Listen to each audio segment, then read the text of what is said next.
attacked and kidnapped by Israel. I think Israel has enough problems without kidnapping Greta Thunberg. Greta, welcome back, Greta.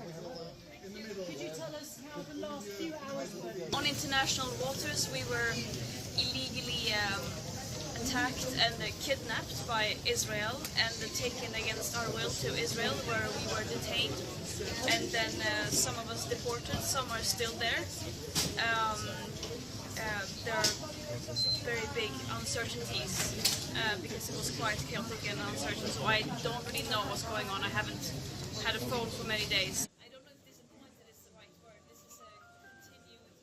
This is yet another international, a violation of international rights, adding to the list of countless of such, especially towards Palestinians, that Israel are committing by blocking and preventing humanitarian aid from entering Gaza.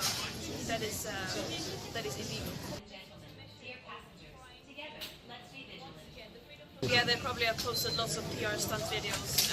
As I said, I have not seen anything, but they did an illegal act by kidnapping us on international waters and against our will, bringing us to Israel, keeping us in the bottom of the boat, not letting us be getting out and so on. But that is not the real story here. The real story is that there's a genocide going on in Gaza and a systematic starvation following the siege and blockade now, which is leading to food, medicine, water that are desperately needed to get into Gaza is prevented from doing so. But of course there are many attempts like this mission, both by sea and land, to break that siege and open up a humanitarian corridor. Yeah, I'm very worried about them. We heard many different messages pointing towards that they would not make it easy. And there were troubles with being able to see lawyers. So I'm very much calling for their immediate release and calling for everyone who can to mobilize to their governments and other ways to demand their immediate release.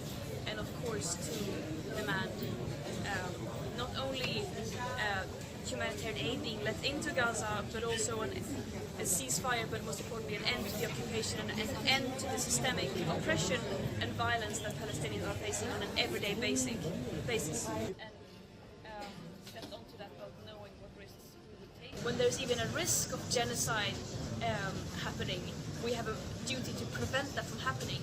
And right now we are so far gone beyond that stage. It is there are no words to describe the betrayal that is happening every day by our own government.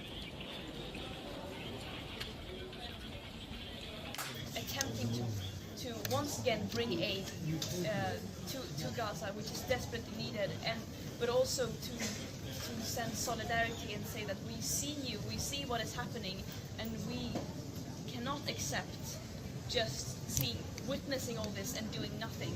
That can never be an option.